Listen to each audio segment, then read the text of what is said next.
এটা একটা চা বাগান। তো আজকে আমরা সকাল সকাল চলে এসেছি চা বাগানে। তো এখানে চা ফেস্টিভ্যাল হচ্ছে। এই যে ইনি হচ্ছেন এখানে প্রাক্তন মুখ্যমন্ত্রীর ছেলে। উনি আমাদেরকে ইনভাইট করেছেন যাওয়ার জন্য, আসার জন্য এখানে। তো এই যে আমরা সবাই মিলে চলে এসেছি,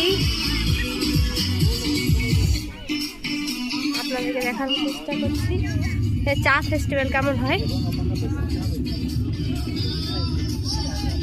এই যে তৈরি।